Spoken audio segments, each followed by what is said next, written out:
everybody, and welcome. Happy Thursday. It is I, your songwriting partner, your co-producer, and as always, your friend Joe Seavey. And happy Thursday, guys. And Thursdays is also part of our creative writing series that we like to call Picture This. Picture This is when I give you guys an image, a photograph, whatever, it's an image, and you have to write a chorus based on whatever image that I give you.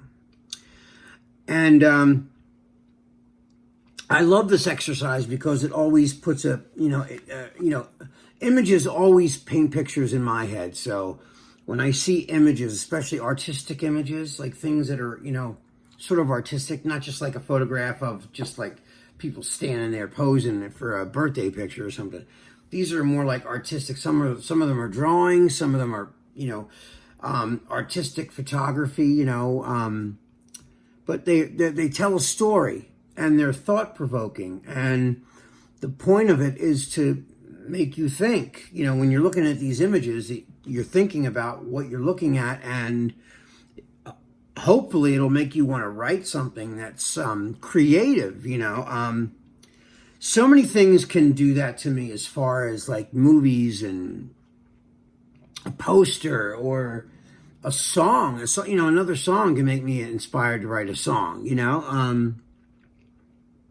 But imagery gets me every time. Like, I love artistic photography, or anything like that. A painting. I know a lot of artists that are painters and amazing, and sometimes their paintings will just make me flip, and I'll just start seeing a bunch of stuff in my head. And why do we do this? Well, I say this all the time, and I'll say it forever. We're not always super creative. And if you know how to tap into your creativity, even when you're not feeling creative, it can jumpstart your creativity, especially if you have to work a certain time from this time to this time, I was just talking to an old client of mine, Samantha Blanchard, who's doing amazing things in the studio, and she was doing a live thing tonight, and she wanted to get together and write, and I told her I couldn't tonight because I'm filming these classes. So but watching her even tonight was just inspiration for me to start coming up with ideas. Just watching her work on her music, or work on adding harmonies to it. She was live adding harmonies to some tracks that she was doing for a client. And it's just so, this is such a great exercise. And also, like I said, these things will jumpstart your creativity even when you're not feeling creative.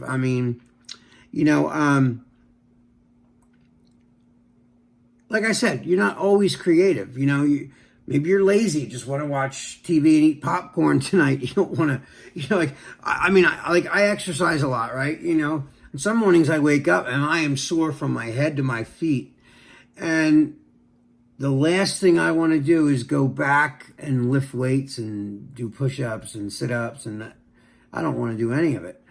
But because I made a promise to myself, I make myself do it, and then I feel better when I do it,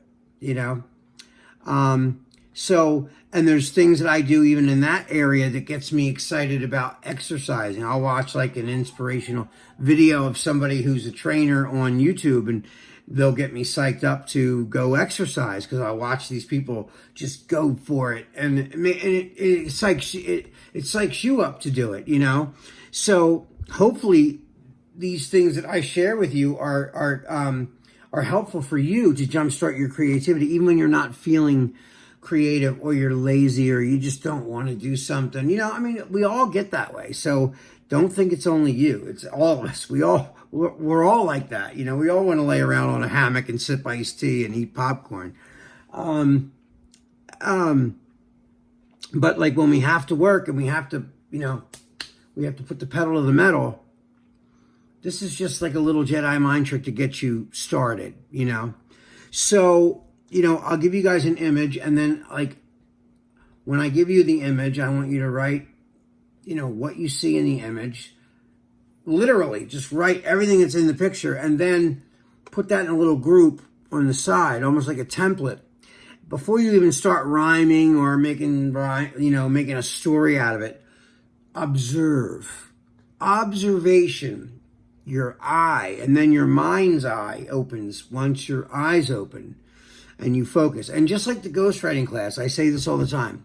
This is not something I want you to do while you're multitasking or you're on Facebook Messenger with so-and-so and Tommy down the street and all that. I want you to go in a room by yourself, just like when you do the ghostwriting. I want you to study that picture that I give you, whatever the image is. I want you to study it, really look at it, and create a story based on what you're looking at. Really stare at it, daydream in it. Actually stare at it until you get lost in it. And then when you come back to your reality from your little daydream, write down everything that you saw in your little daydream. Really. It'll really help, And, there are no rules except it's got to rhyme and it's got to make sense. Just like the Ghost Chorus. It's got to rhyme, it's got to tell a story, and it's got to make sense. And you want everyone to understand it. But you could write whatever, just because it's like it could be a picture of a balloon to make you think about your grandmother. And that's fine. Maybe your grandmother bought you a balloon one time for your birthday. Or took you out for, a present and got you a balloon. So every time you see a balloon now, it makes you think of your grandmother. So that is entirely up to you. So whatever you see, based on whatever picture I give you, that's what you see. And that's fine. There's no wrong way to do that. But the only rules, like I said, are it's got to rhyme, it's got to tell a story, and it's got to make sense. Everyone's got to understand what they're looking at or reading once you start your story. All right, so what I'm going to do right now is I'm going to show you the image that I picked for this week's Picture This. So here we go. Here it is.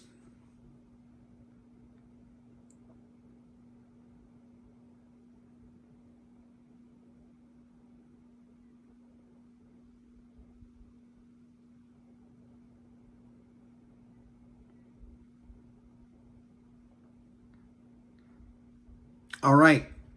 Okay, so you saw the picture. It's kind of an out of focus person laying in bed with their hand on a pillow. There's only one person in that bed, but there's two pillows. That was my first observation of the picture. I looked at it. I said, okay. I can't even tell if that's a guy or a girl because they're out of focus.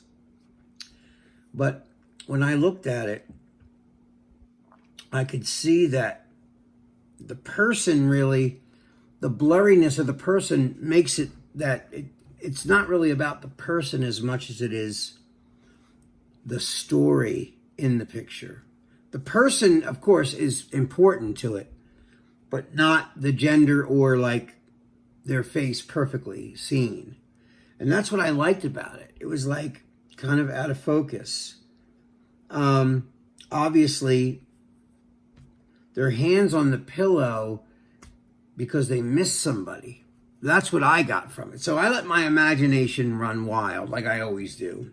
And I'm looking at it and I'm thinking, okay, that person does not look happy, even though I can't see their face perfectly. And they're missing someone because they got their hand on that pillow where that a head normally would be resting next to them, and there's not a person there. So that's the first thing I noticed. So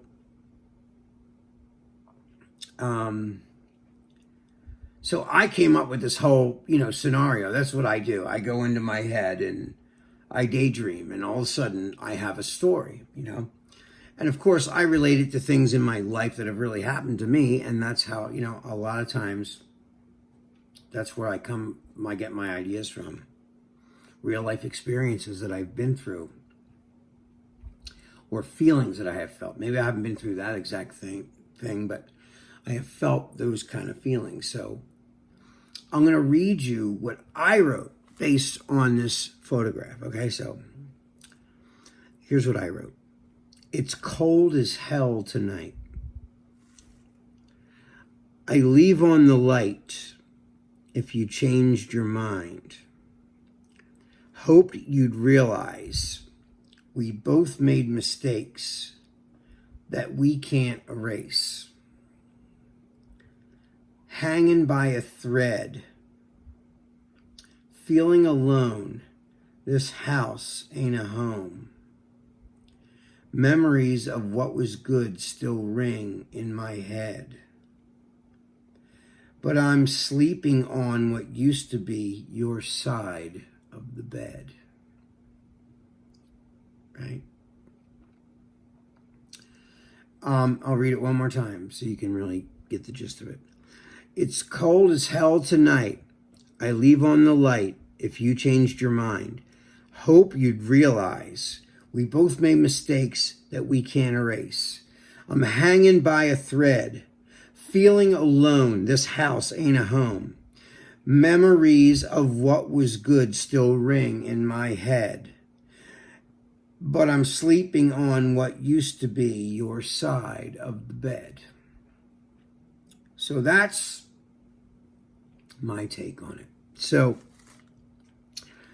obviously, this person used to live there with them, and now they don't. And it must have been a fresh thing, because the person lying in the bed is still leaving the light on in case they change their mind.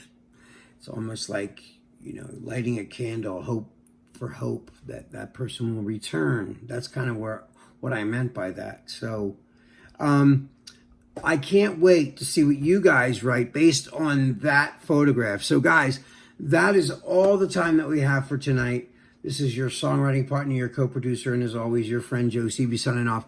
Have a lovely evening. And tomorrow night, when you tune in, or tomorrow when you tune in, we're going to write a melody based on these lyrics that I wrote. You can try to write a melody based on the lyrics that you write. So I can't wait to see that either way. All right, guys, I love you, miss you, be safe, and I will see you guys on tomorrow, Friday. All right, guys, peace.